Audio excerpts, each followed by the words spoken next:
शून्यकाल से अखिलेश यादव जी। मैं धन्यवाद देना चाहता हूं अध्यक्ष महोदय आपका। नहीं, हम जो कमिटमेंट करते हैं ना उसको पूरा करते हैं, लेकिन सब दलों के नेताओं की बात में कमिटमेंट होने के बाद भी आप बेंच पे आए, जो ठीक नहीं है। अध्यक्ष महोदय, कमिटमेंट में, क्रेडिबिलिटी में आपका कोई जवाब नहीं। नहीं, ये नहीं कह रहा मैं। लेकिन दाईं तरफ वाले लोगों का थोड़ा हिसाब किताब अलग है। अध्यक्ष महोदय, मैं धन्यवाद देता हूं आपका कि आपने बहुत महत्वपूर्ण घटना पे मुझे बोलने का अवसर दिया है। संभल जो इसलिए जाना जाता था कि भाईचारे के साथ वहाँ रहते हैं लोग, वहाँ अभी से नहीं, सदियों पुराना भाईचारा हजारों साल से इसी तरह रहते आए हैं। लेकिन अचानक ये जो घटना हुई है, ये सोची समझी रणनीति के तहत वेल प्लान्ड हुआ है और वहाँ के भाईचारे को गोली मारने का काम हुआ है। जो घटना हुई है वो सोची समझी साजिश है। वहाँ जो खुदाई की बात लगातार अध्यक्ष महोदय देश में कोने कोने पर भारतीय जनता पार्टी और उनके सहयोगी और समर्थक, शुभचिंतक बार बार खुदाई की जो बात कर रहे हैं अध्यक्ष महोदय, ये खुदाई जो है हमारे देश का सौहार्द, हमारे देश का भाईचारा, हमारे देश का गंगा जमनी तहजीब को खो देगा। मैं आपका धन्यवाद इसलिए भी देता हूं कि इस महत्वपूर्ण जो साजिश हुई, और वो साजिश सोची समझी इसलिए मैं बोल रहा हूं। उत्तर प्रदेश का चुनाव था, पहले 13 तारीख को चुनाव होना था और 13 तारीख के चुनाव को उन्होंने बढ़ा करके 20 तारीख कर दिया। और इस जो घटना है मैं आपके सामने पढ़ना चाहता हूं।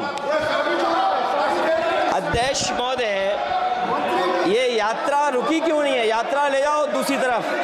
अध्यक्ष महोदय, संभल की शाही जामा मस्जिद के खिलाफ 19/11/2024 को सिविल जज सीनियर डिवीजन छंदौसी संभल में एक याचिका डाली गई। कोर्ट ने दूसरे पक्ष को, अध्यक्ष महोदय सुनिए, ये सुनना चाहिए, हम यूं ही नहीं कहते थे। आप तो संक्षिप्त में बोले। अध्यक्ष महोदय, हम यूं ही नहीं कहते थे कि संविधान ये मानती नहीं सरकार। हम यूं ही नहीं कहते थे कि संविधान नहीं मानती। जब प्लेसेस ऑफ वर्शिप एक्ट है, प्लेसेस ऑफ वर्शिप एक्ट है,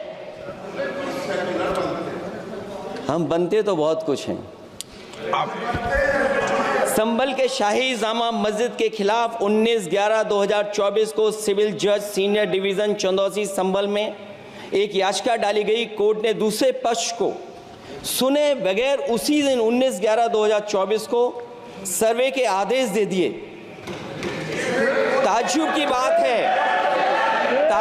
बात है, संभल के जिलाधिकारी संभल और पुलिस अधीक्षक संभल आदेश को पढ़े बगैर 2 घंटे के बाद सर्वे के लिए पुलिस बल के साथ शाही जामा मस्जिद पहुंच गए। जामा मस्जिद की कमेटी, जनप्रतिनिधि, उलेमा इकराम, सभी अधिवक्ताओं ने सहयोग दिया। जिलाधिकारी संभल और पुलिस अधीक्षक संभल ने 2.5 घंटे सर्वे के बाद कहा, आप सब सर्वे पूरा हो चुका है और अब रिपोर्ट कोर्ट को भेज दी जाएगी।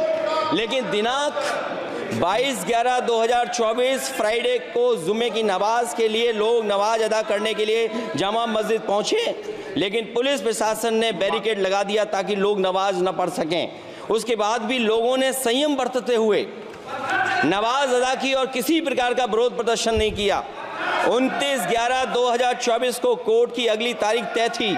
शाही जामा मस्जिद की कमेटी और मुस्लिम समाज के सभी लोग कोर्ट में केस की पैरवी के लिए तैयारी कर रहे थे, परंतु दिनांक 23/11/2024 की रात पुलिस प्रशासन द्वारा कहा गया 24/11/2024 यानी अगले दिन सुबह को दोबारा सर्वे किया जाएगा।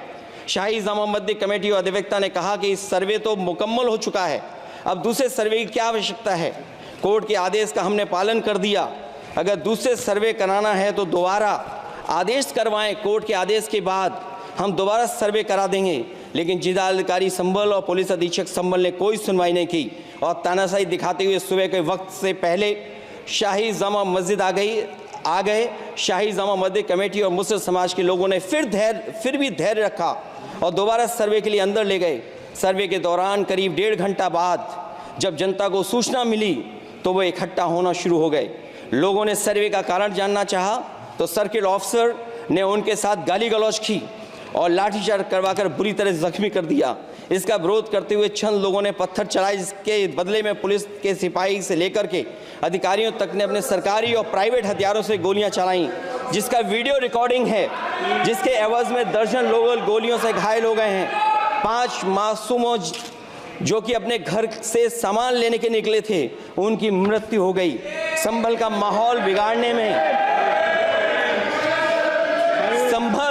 संभल का माहौल बिगाड़ने में याचिका दायर करने वाले लोगों के साथ पुलिस और प्रशासन के लोग जिम्मेदार हैं। इनको निलंबित किया जाना चाहिए और हत्या का मुकदमा चलाया जाना चाहिए, जिससे कि लोगों को इंसाफ मिल सके और आने वाले समय में कोई इस प्रकार की संविधान के खिलाफ और गैर कानूनी घटना को अंजाम न दिया जा सके।